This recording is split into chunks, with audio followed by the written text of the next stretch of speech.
Friends, class 3। आज हम चर्चा करने वाले हैं हिंदी 2 और लेसन है हमारा भारत की बेटी अरुणिमा।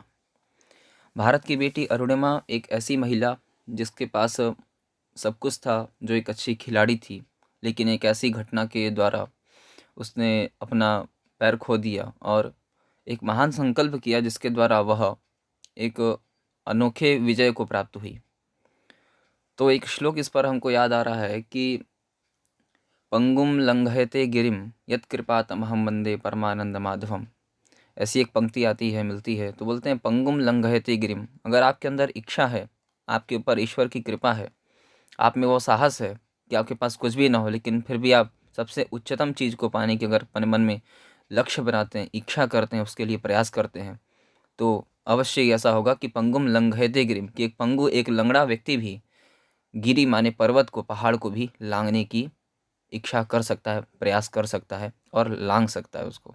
तो पंगुम लंघयते गिरिम मुकम करोति वाचालम।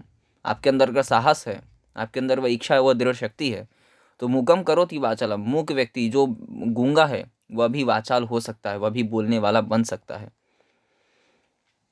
तो इस प्रकार की एक अनोखी प्रतिभा से संपन्न एक ऐसी खिलाड़ी, एक भारतीय महिला, एक बालिका जिसके पास सब कुछ था, संपन्नता थी, लेकिन एक ऐसी घटना ने उससे कुछ छीन लिया, सब कुछ छीन लिया, सब कुछ तहस-नहस कर दिया। लेकिन उसके बावजूद भी एक ऐसा मन में संकल्प, एक ऐसी दृढ़ इच्छा, जो सब कुछ पीछे छोड़ते हुए, किए हुए हुए ऐसी घटना को पीछे छोड़कर आगे बढ़ी, और ऐसा आगे बढ़ी कि पूरी दुनिया उसको देखता रह गया।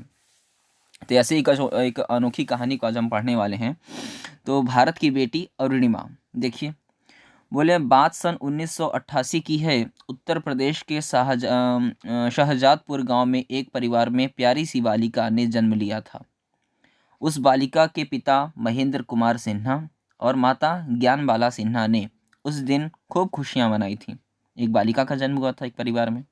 बोले उत्तर प्रदेश जिसको आप यूपी के नाम से भी जानते हैं, एक राज्य है। बोले शहजादपुर नाम के एक गांव में एक परिवार में बालिका का जन्म हुआ। पिता का नाम था इनके हरिंद्र कुमार सिन्हा और माता थी ज्ञानबाला सिन्हा।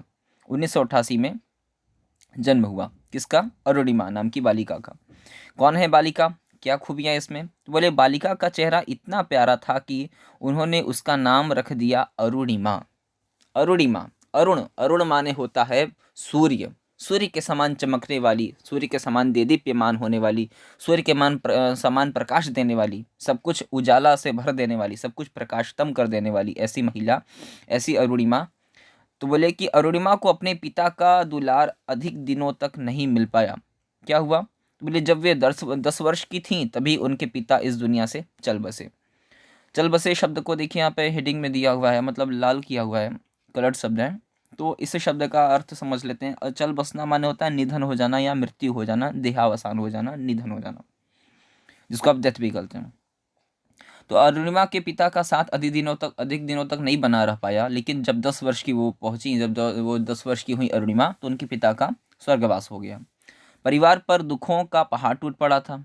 भाई बिल्कुल बात सही है, क्योंकि किसी भी परिवार में जो मुख्य व्यक्ति होता है वह पूरे परिवार को संभाले रखता है, तो वह उसके ऊपर सारी जिम्मेदारियां होती है। और ऐसा ही व्यक्ति अगर आपको छोड़कर चला जाए या उसका निधन हो जाए, वो डेथ कर जाए, तो परिवार में एक असामंजस्य प्रकार की समस्याएं उत्पन्न हो जाती हैं, जिनको संभालना बहुत ही कठिन होता है, जिनका सामना करना बहुत कठिन होता है। तो वही स्थिति इनके परिवार में भी थी, यानी अरुणिमा के परिवार में भी वही हालात थे। तो परिवार पर दुखों का पहाड़ टूट पड़ा। दुखों का पहाड़ टूट पड़ने का मतलब है अत्यंत कठिन समस्याओं का सामना करना या बहुत ही गंभीर समस्याओं का आ पड़ना। तो बोलते हैं उनकी माँ ने उनका हौसला बनाए रखा, लेकिन सब कुछ स्टैंड ओवर लिए रखी इनकी माता ने, बहुत सहायता की और अपने परिवार की पूरी जिम्मेदारियों को बखूबी संभाला, निभाया और बेटी की रक्षा की, उसको पालन पोषण बहुत ही भली भांति किया अरुणिमा का। तो अरुणिमा को बचपन से वॉलीबॉल खेलने का शौक था। तो एक ऐसा खेल जो इनको बहुत ही आकर्षित करता था अपनी ओर, वह खेल था वॉलीबॉल। तो जाहिर सी बात है, जो भी चीज़ आपको आकर्षित करती है, उस चीज़ को आप पसंद करते हो, तो उसे आप प्राप्त करना चाहते हैं, उस चीज़ में बेहतर से बेहतर प्रदर्शन करना चाहते हैं, उस चीज़ के आप माहिर व्यक्ति बनना चाहते हैं। वही सारी चीज़ें अरुणिमा के साथ भी थी। तो अरुणिमा को बचपन से ही वॉलीबॉल खेलने का शौक तो था ही, लेकिन इसी शौक ने एक दिन उन्हें राष्ट्रीय स्तर का खिलाड़ी भी बना दिया। तो इतनी चाह, इतनी लगन थी किसी एक खेल के प्रति, किसी ऐसे एक कार्य के प्रति, कि इस शौक ने एक दिन उन्हें राष्ट्रीय स्तर का एक खिलाड़ी बना दिया। वो एक प्लेयर बन गई, और भी केवल एक गांव में खेलने वाली एक ऐसी महिला नहीं, बल्कि राष्ट्रीय स्तर यानी पूरे देश का प्रतिनिधित्व करने वाली वॉलीबॉल इस खेल में। तो ऐसी महिला थी हमारी अरुणिमा। बोले अरुणिमा को एक बार फिर भाग्य ने झकझोर दिया। क्या हुआ? अब एक बार की बात है, अब यही वो टर्निंग पॉइंट आता है कि इतना संपन्न होने के बावजूद, एक अच्छी खिलाड़ी बन जाने के बावजूद राष्ट्रीय स्तर की खिलाड़ी की पहचान प्राप्त कर चुकी थी अरुणिमा। लेकिन एक बार की बात है कि 2011 में 11 अप्रैल 2011 की रात, जब वह पद्मावत एक्सप्रेस, एक्सप्रेस का नाम है पद्मावत एक्सप्रेस नाम की जो ट्रेन है, इससे वह लखनऊ से दिल्ली जा रही थी। यानी सन 2011 में 11 अप्रैल की बात है, रात के वक्त, कि जब वह पद्मावत एक्सप्रेस से लखनऊ से दिल्ली जा रही थी, तभी अचानक रास्ते में डाकुओं ने रेलगाड़ी पर हमला बोल दिया। यानी हमला बोल दिया किसने? डाकुओं ने रेलगाड़ी पर हमला हो गया। तो अरुणिमा खिलाड़ी होने के साथ साथ निडर भी थी। निडर माने नहीं डरना, किसी से डर भय नहीं होना, उसको कहते हैं निडर। तो एक ऐसी खिलाड़ी जो पूरे देश का प्रतिनिधित्व करती थी, एक अच्छी चैंपियन खिलाड़ी थी, और उसके साथ साथ क्या थी? वो निडर भी थी। तो प्रमुखता से हर चीज़ का विरोध करने वाली थी, मुखर होकर बोलने वाली थी। तो जब ऐसी घटना होने लगी, ट्रेन में हमला हो गया, डाकुओं ने प्रतिशोध किया, तो प्रतिशोध किया उन सभी डाकुओं किसने? निडर होकर अरुणिमा ने। तो अरुणिमा ने जब उन सभी को मना किया, समझाने की कोशिश की, रोका अव्यवहार करने से, तो इसीलिए उन्होंने यानी कि डाकुओं ने उनका विरोध किया। तो परिणाम यह हुआ कि डाकुओं ने उन्हें रेल के डिब्बे से बाहर फेंक दिया। कहते हैं अरुणिमा खिलाड़ी होने के साथ साथ निडर भी थी, इसीलिए उन्होंने डाकुओं का विरोध किया। डाकू का इसी कारण उन्होंने विरोध किया। एक राष्ट्रीय स्तर की खिलाड़ी, एक इतनी अच्छी प्रतिभा संपन्न महिला, एक ऐसी खिलाड़ी हमारे बीच थी ट्रेन में। तो बोले कि परिवार का इतना अच्छा पालन पोषण भी किया सब कुछ करने के बावजूद, लेकिन क्या हुआ? परिणाम यह हुआ कि डाकुओं ने उन्हें रेल के डिब्बे से बाहर फेंक दिया। आप किसी चीज़ का प्रतिकार करते हैं, प्रतिशोध करते हैं, जो प्रतिद्वंदी आपका होता है, जो आपका दुश्मन होता है, तो क्या करेगा? आपको हटाने की कोशिश करेगा। अब डाकुओं के कार्य में बाधा बन रही थी सिर्फ और सिर्फ अरुणिमा, क्योंकि बाकी लोग तो डरे सहमे थे, लेकिन यह निडर महिला, यह जो अरुणिमा थी, वह निडर बालिका थी। तो उसने क्या किया? उन सभी का प्रतिशोध किया, उनको रोकने की कोशिश की, समझाने की कोशिश की, अव्यवहार करने से मना किया, लेकिन ऐसा ना हो सका। तो डाकुओं के समूह ने, जो डाकू आए थे लुटेरे, उन सभी ने क्या किया? अरुणिमा को ट्रेन से उठाकर फेंक दिया, चलती हुई ट्रेन से बाहर फेंक दिया। तो इस हादसे में उनका बायां पैर कट गया। अब सामान्य सी बात है, अगर चलती हुई ट्रेन से किसी को आप फेंक देंगे तो चोट लग सकती है, या किसी प्रकार का दुर्घटना हो सकता है। तो दुर्घटना यह हुआ अरुणिमा के साथ, जब उनको फेंक दिया गया बाहर ट्रेन से, तो हादसे में उनका बायां पैर कट गया। तो बायां पैर उनका कट गया। हादसा, हादसा माने होता है दुर्घटना, एक्सीडेंट। तो एक ऐसा इंसिडेंट हुआ कि उसमें उनका बायां पैर चला गया, यानी कि कट गया। फिर क्या हुआ? तब घायल अवस्था में अरुणिमा को दिल्ली के नामी अस्पताल एम्स में भर्ती कराया गया। आप सभी दिल्ली को तो जानते ही होंगे, दिल्ली देश की राजधानी है, हाँ, कैपिटल है इंडिया का। तो बोले कि वहाँ पर एक सबसे प्रसिद्ध है एम्स हॉस्पिटल, तो उस हॉस्पिटल में उनको भर्ती कराया गया। क्यों? क्योंकि वह ठीक हो सकें। तो करीब 4 महीने बाद जब वे अस्पताल से बाहर निकली, तब वह बायां पैर अपना गंवा चुकी थी, क्योंकि चोट लगा होगा या किसी और प्रकार की दुर्घटना हुई, जिसके कारण वह पैर अब उनके काम लायक, उस शरीर में रखने लायक नहीं था, तो उसे निकालना पड़ा, काटना पड़ा। तो इस प्रकार से जब वह हॉस्पिटल से 4 महीने बाद डिस्चार्ज हुई, तो बायां पैर वो अपना गंवा चुकी थी उस घटना के कारण। तो उनके स्थान पर, यानी उस जो बायां पैर कट गया था, उसके स्थान पर कृत्रिम पैर लगा दिया गया। अब ये कृत्रिम पैर क्या होता है, शायद आप पहले जानते हो या नहीं जानते हैं, तो अब सुनिए। तो कृत्रिम शब्द का मतलब होता है किसी चीज़ को बनाया गया। जैसे होता है ना मेड इन, कहाँ पर बना हुआ है। तो कोई चीज़ को, एक बनी बनाई वस्तु होती है। इस संसार में जो पर्यावरण है, जो पेड़ पौधे हैं, जो हमारा पर्यावरण है, इसको किसी व्यक्ति ने बनाया नहीं है, यह स्वगत है, यह अपने से बना हुआ है। तो बोल रहे हैं कि किसी चीज़ को बना रहने देना, अपने से बना हुआ, तो वो होता है स्वयंभू, मतलब स्वयं से बना हुआ। तो पर्यावरण क्या है? स्वयं से बना हुआ है। पर्यावरण को किसी व्यक्ति ने, हम लोगों ने, खास व्यक्ति पुरुष ने नहीं बनाया, वो अपने से ही है। तो उसी प्रकार से बोलते हैं किसी चीज़ को हम निर्माण करते हैं, बनाते हैं, तो वह चीज़ कहलाती है कृत्रिम। तो एक शब्द होता है प्राकृत और एक होता है कृत्रिम। प्राकृत ये जो हमारा पर्यावरण है, जल है, वायु है, तो ये सभी चीज़ें क्या है, पर्यावरण की हैं, ये कृत्रिम नहीं है, ये प्राकृतिक हैं। तो हवाएं चलती हैं, धूप होता है, बारिश होती है, ये सब सारी चीज़ें हैं प्राकृत, क्योंकि प्रकृति के स्वभाव में है। जब प्रकृति को जहाँ पर जैसा बदलाव होना होता है वैसा हो जाता है।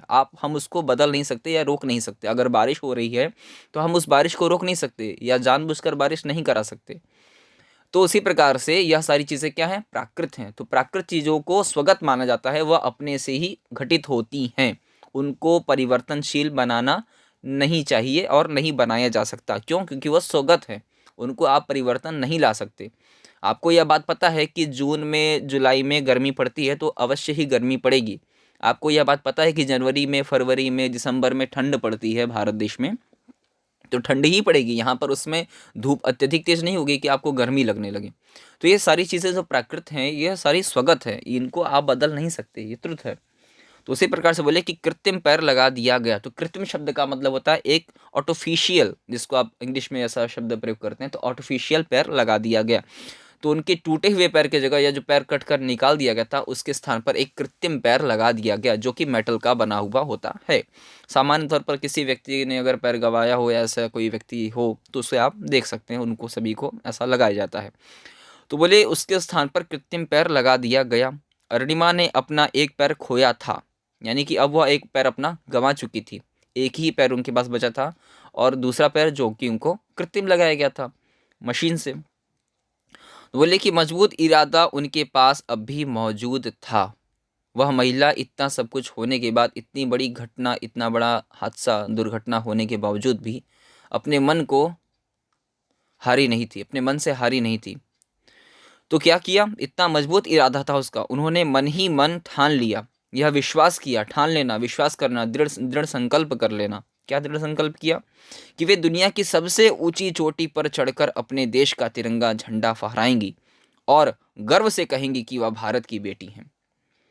जिस महिला खिलाड़ी को, जिस देश की बेटी को, जिस भारत देश के प्रतिनिधित्व करने वाले राष्ट्रीय स्तर पर महिला को, अरुणिमा नाम की बालिका को एक कुछ डाकुओं के समूह ने ट्रेन से उठाकर फेंक दिया था, जिसमें उनका पैर चला गया या नितांत ही ऐसी दुर्घटना हुई, तो उस हारे हुए मन की बालिका नहीं, बल्कि इतना सब कुछ दुर्घटना होने के बावजूद भी ऐसे प्रतिसंकल्पित बालिका ने क्या किया कि मन ही मन यह ठान लिया, यह दृढ़ संकल्प किया क्या कि वे भले ही अपना एक पैर गंवा चुकी हों, लेकिन वह एक दिन संसार की सबसे बड़ी पहाड़ों की चोटी, यानी जो श्रृंखला है वह हिमालय की जो सबसे बड़ी चोटी है वह है माउंट एवरेस्ट। तो क्या की वे कि दुनिया की सबसे चोटी पर चढ़कर वह अपने देश का तिरंगा झंडा फहराएंगी और यह देश को सूचना देंगी, यह बताएंगी कि वह देश की बेटी हैं, वह इस देश का हिस्सा हैं, वह देश का सम्मान है। तो बोले कि इस प्रकार से सबसे ऊंची चोटी पर चढ़कर अपने देश का तिरंगा झंडा फहराएंगी और गर्व से कहेंगी कि वह भारत की बेटी हैं, उनको स्वीकार करना चाहिए। इतना सब कुछ होने के बावजूद भी वह अपने मन से टूटी नहीं थी, हारी नहीं थी वह बालिका। बोलते अरुणिमा का सपना पूरा हुआ 21 मई 2013 को, यानी कि 11 अप्रैल 2011 की जो घटना उनके साथ हुई उसके बाद 21 मई 2013 को वह दिन आ गया, वह समय आ गया जब वह पूरे देश पर फतह करने वाली थी। वह संसार की सबसे ऊंची चोटी पर चढ़कर अपने आप को साबित करने वाली थी कि वह सबसे श्रेष्ठ हैं, वह सबसे हिम्मती हैं, वह निडर हैं, वह सबसे परिश्रमी हैं। तो अरुणिमा का सपना 2013 21 मई को जब उन्होंने हिमालय पर्वत की सबसे ऊंची चोटी माउंट एवरेस्ट पर खड़ी होकर तिरंगा लहरा दिया, तो लहराया उन्होंने, यानी कि देश के सामने अपने दायित्व को, अपने कर्म को स्थापित किया। ऐसा करने वाली वे दुनिया की सबसे पहली दिव्यांग महिला बन गई। एक शब्द इसमें आया है दिव्यांग।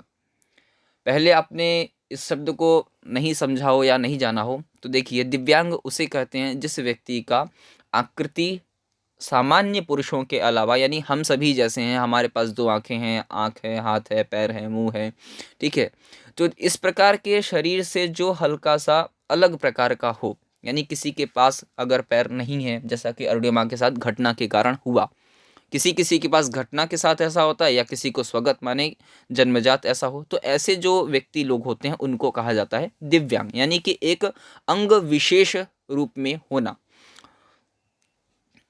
तो बोले कि ऐसा करने वाली वे दुनिया की सबसे पहली दिव्यांग महिला बन गई, यानी कि यह विश्व का रिकॉर्ड है कि अभी तक कोई भी दिव्यांग पुरुष या महिला, कोई भी ऐसा दिव्यांग व्यक्ति नहीं हुआ है जिसने माउंट एवरेस्ट पर फतह किया हो, वहाँ पर जाकर उसने चढ़ा हो। तो ऐसी पहली महिला, ऐसी पहला व्यक्ति, ऐसी पहली दिव्यांग महिला वह बन गई। इसी के साथ उन्होंने अपना और अपने देश का नाम रोशन कर दिया। तो इतना महानतम कार्य किया उन्होंने। इतना सब कुछ होने के बावजूद वह दृढ़ संकल्प जो 2011 में लिया गया था, 2011 की घटना के बाद, वह उन्होंने 2013 में 21 मई को पूर्ण करके दिखा दिया। सबके सामने अपने आप को साबित कर दिया कि वह किसी से कम नहीं, भले ही वह दिव्यांग हो।